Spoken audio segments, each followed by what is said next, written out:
Well, hey, and welcome to another episode of Beetle Dustino. And yeah, I'm not going to sound great today. I haven't been feeling too great. So if I sound a little off, boy, that will kind of really mess with me there. But anyways, I'm coming at you again today with another video. And I told you last Wednesday I showed these in the What's in the Box, the interview disc here. And I said I'm going to tell my story. I got these through BMG. And so I was going to kind of tell my Beatles and record club days kind of story, and just my record club days story in general, and kind of talk about that. So let's get on with that after the intro. So yeah, I got into the record clubs almost right away when I got collecting CDs back in the 90s there. And, everybody's got kind of stories on these. And I know there's younger people out there that probably watch this and have no idea what it is or what, happened with this. And, you've got streaming music, so you kind of got that access to a vast library of music pretty easily. Well, back in the 80s, 90s, 60s, 70s, even, you had these record clubs that kind of would introduce you to a lot of music all at once. So the two big ones were BMG and Columbia House. Columbia House, I think, was kind of the biggest one. I'm trying to remember exactly how they all worked. And I'm going to kind of tell my story on what I would do to kind of trick the club. Now, I know I've heard stories of a lot of people that signed up for these were teenagers under the age of 18 in the US. You are not a legal adult. So you could therefore get by with this because you're kind of signing a contract. Well, how can a non-adult sign a contract? So they would get away with that and not have to pay the bill because of that.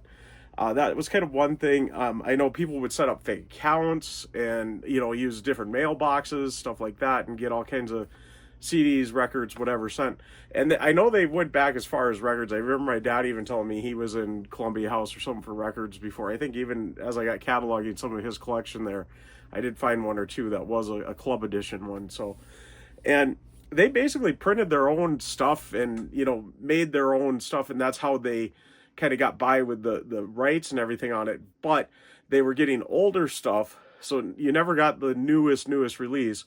And they were getting the masters direct from the record companies. They would press their own pressings of it, and then it kind of, because they were giving it away for free or whatever, they didn't have to pay the artists. They would obviously buy rights to the masters from the record companies, but they didn't have to pay the artists. So that's part of why they could sell them for as cheap as they did, and it was pretty shady. I wasn't aware of that back then as to what was really going on. It just was like, oh, wow, I could get all these records for cheap. And, for the most part, I think they kind of have proven that it wasn't as cheap as you think, but it wasn't bad. I think BMG was the one to go with. I don't think Columbia House was great. So Columbia House, I think it was something like usually like 10 for a penny or 12 for a penny, something like that. And then I think you had to buy 4 within the year to fulfill your club obligations. It's basically what it was. So, and you had to buy them at full price, and full price was usually like $14.95. I think you had to pay the shipping on everything too, including those free ones. You had to pay about $3 for each one. That's they never really advertised too strong in that. So yeah, you were getting 12 records for a penny, supposedly, or CDs, I should say, in my case. But yeah, you had to pay about $3 each for the shipping. So it came out, a little over $30 to get all those. It was still pretty cheap considering even going to the record shop, your Sam Goody or whatever was available at that time, and going there, and it was, $15 also there. But you could go to Walmart or Target or whatever, and those were usually $12, $13 for the same records. But it was kind of not as wide of a selection as what you had at like a Sam Goody or whatever then. And that, I'm saying Sam Goody because I think that was what we had at our local mall.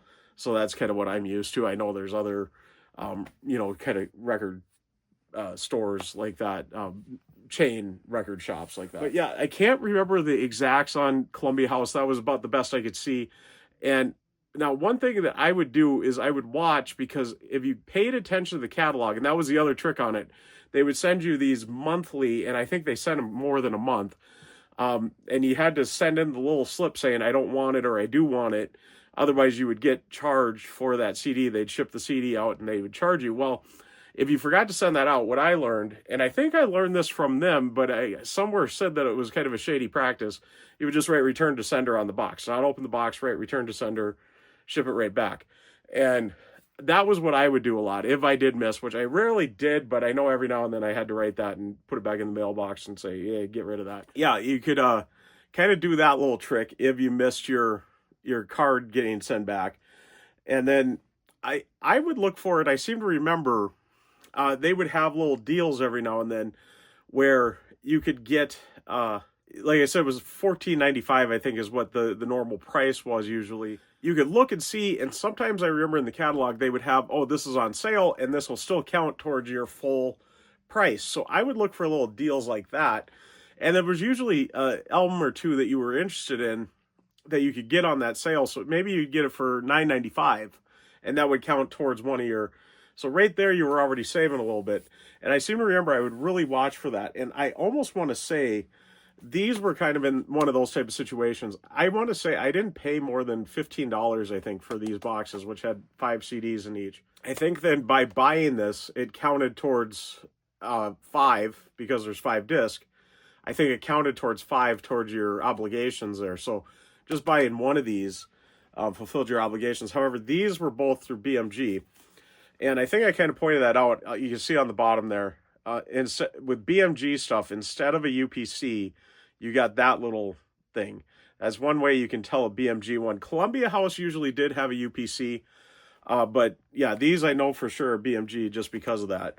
You can see that on both of those, and even on each individual disc, you can see it too. I'll pull out one of the discs here. So in place where the barcode would be, you get that. It seems I got these. I remember I got them at the exact same time. I do remember that much. And so it would have cost me about a little over $30 with the shipping to get them. And I think sometimes they would give you free shipping on stuff. And this might have been a free shipping situation one too. So BMG, from what I'm reading here, I did find their website is still up, by the way, but you can't order anything through it. But it still shows you kind of what the deal was. And they even broke down kind of average cost and everything on this. So, but it's Columbia House Deals.com, because BMG and Columbia House kind of merged at one point towards the end there. So it's ColumbiaHouseDeals.com/BMG Music, and that you can find this information on it.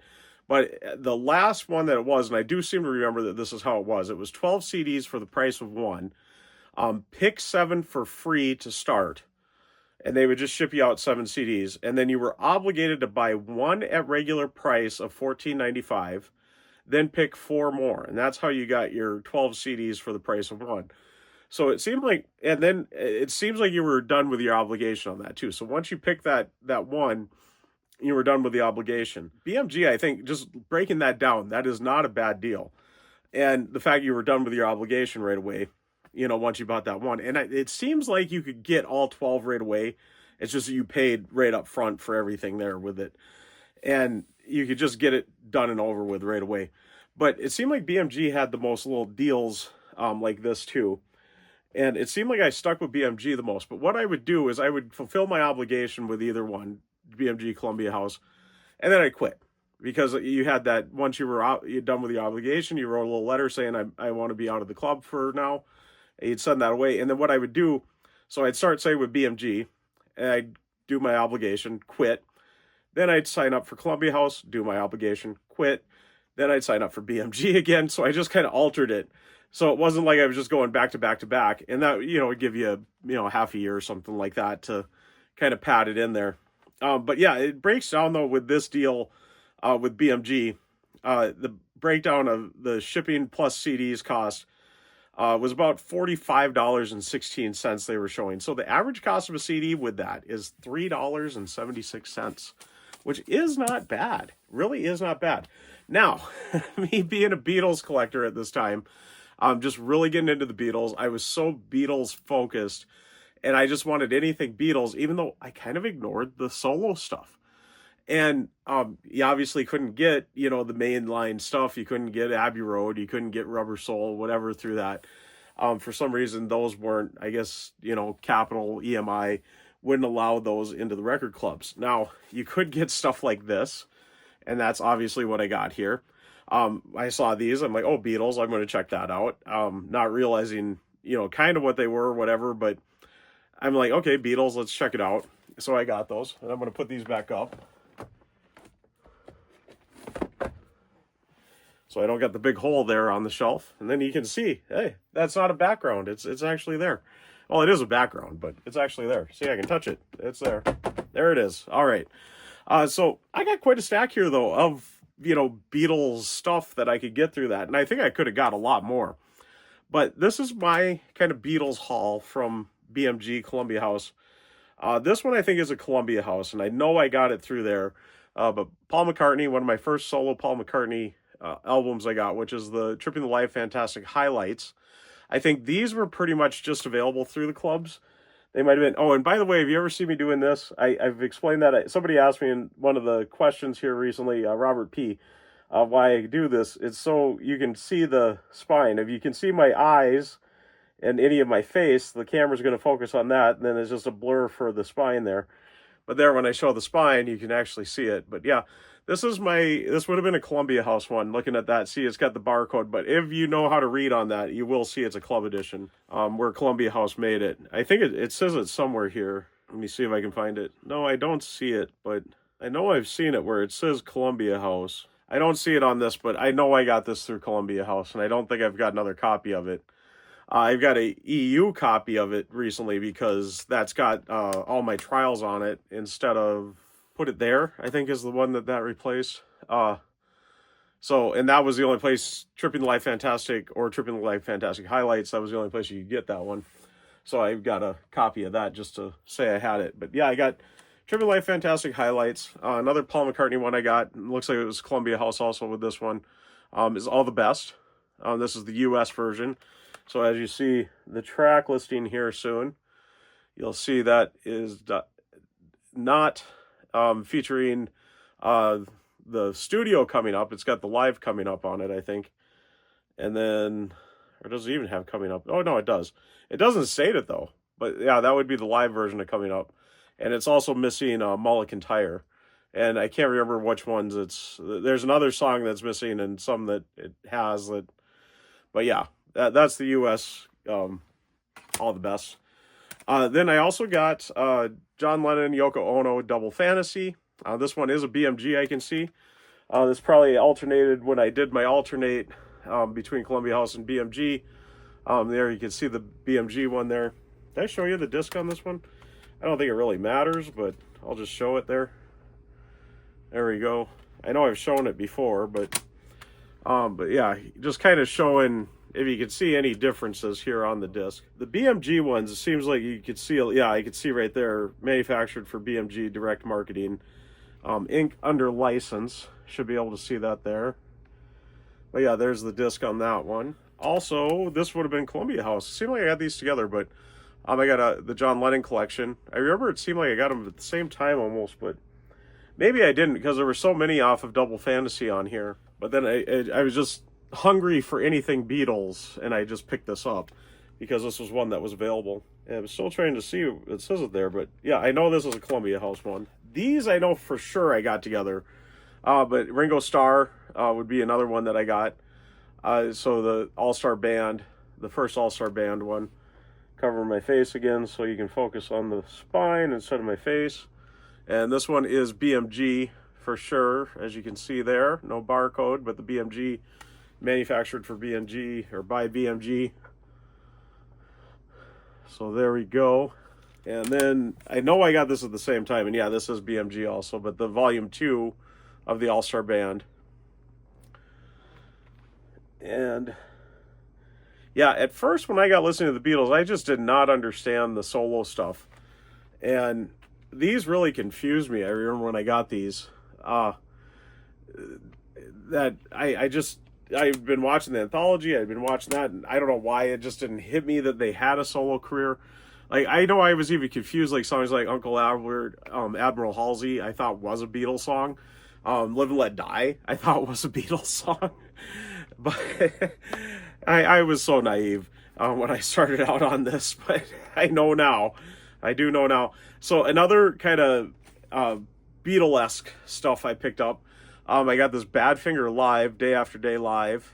I knew they were related with Apple and the Beatles. As a matter of fact, I know there's even, I swear there was Apple logos on this somewhere. Oh, the next one, I can see it has it. But this is a Badfinger one that I picked up. This is BMG also, I can see. And so I got that one. Still sticking with Badfinger here. I got the Best of Badfinger. There we go. Simply that. And this is a BMG one again. It seems like I stuck, and you can see the Apple logos on it there. So, and there's the back there. You can see that BMG logo there. And this one's got a beautiful Apple label on it. There you go. Kind of a fifth Beatle member. Well, we got Billy Preston and The Best. Billy Preston. And, of course, he does cover a Beatles song or two on here. With Get Back, I know I saw on there for sure. Yeah, so this was kind of my way of getting Beatles through the record clubs. I'd get Beatle-related or Beatle-esque stuff or Beatle solo stuff. And I really think there was more Beatles solo stuff. And surprisingly, I got no George Harrison in any of that. So, but he didn't have a lot of compilations and stuff, so maybe that's why I just didn't. And it seemed like when I was into this, it was right around 95 stuff. I was getting, these record club stuff going. Right when the anthology was out, I think that's part of why they had these. Kind of that, the more deeper into the backstory on it. I remember they would advertise these as Beatles stuff. And that's why I picked up on that right away. I was aware of Badfinger being, obviously the, Come and Get It, being on there and stuff. And I knew that was Paul McCartney. With Anthology 3, I definitely knew it was Beatles related because Paul's demo was on Anthology 3. And so, I kind of picked those up, but I seem to remember they had them in the catalog, kind of Beatles related type thing. And, so anything Beatles. And I think that was because of the anthology being out. They would have special sections in the catalogs just dedicated to the Beatles because the Beatles were kind of a hot commodity then.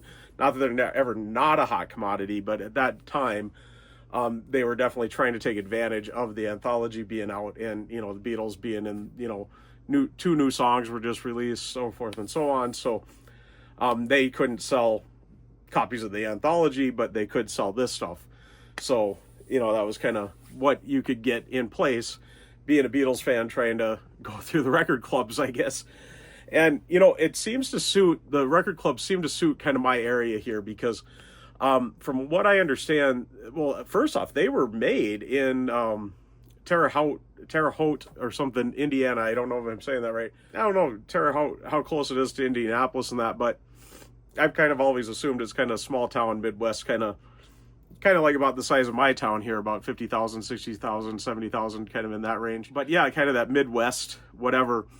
And it sounds like the stories from that is everything coming out of there was going to a lot of these smaller community Midwest stuff that didn't have great record shops and stuff. Not saying that my town didn't. One of my current record shops has been around since back then.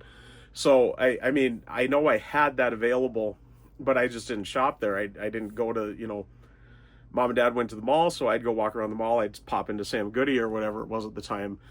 And, that would be kind of my record shop experience. Or just browse what was at Target or Walmart. Believe it or not, Walmart was pretty new to us back then. That seems weird. I was just talking to my dad about that the other day. Is when did Walmart come to our town? It doesn't seem like it's been that long. It's been a while. It's been 30 some years, but yeah, there was a time in this town when it was just Kmart and Target. That was all you had. So, but surprisingly Target, I suppose. But we are so close to Minneapolis. Target is based out of Minneapolis, so. So we've always had a Target, we've always had a Kmart, but Walmart is fairly new to us. Anybody growing up in the 70s and 80s, we didn't have Walmart in the 70s and the 80s here. So, and I can't even remember Fargo being probably the larger metropolis near us. I don't even remember them really having one back in the 80s and that. Then again, we'd go to Fargo, we wouldn't go there to go shopping like that. You know, maybe pop into their mall too, which would be Sam Goody and that again.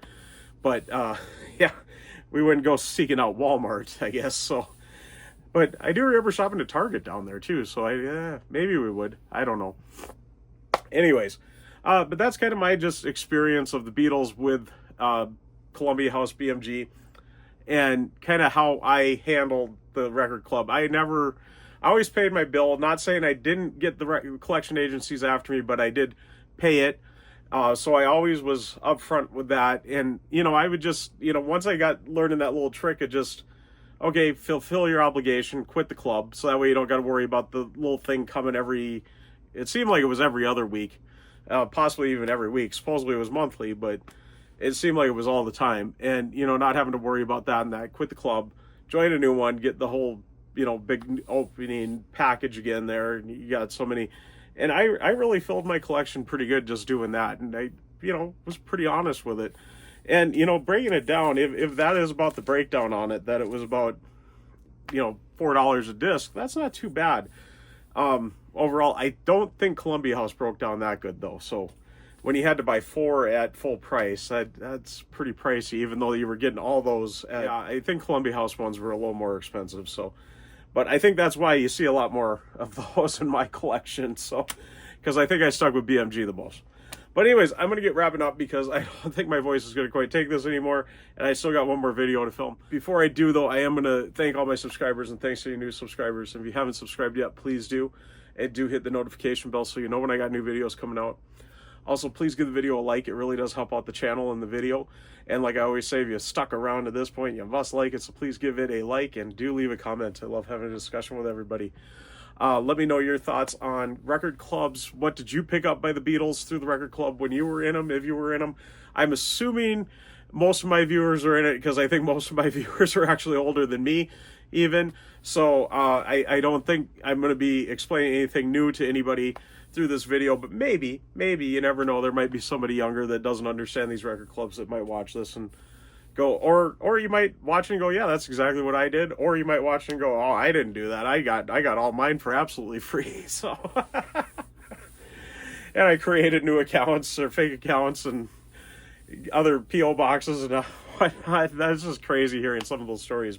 And let me know your stories on the record clubs. I'm curious to hear how everybody handled it, if you were in record clubs, and what you did. Did you kind of bounce around like I did, or, you know, whatnot? I guess I want to hear your stories. Please let me know in the comments. All right, I'm going to get fully signed out. I am Beatle Destino, signing out.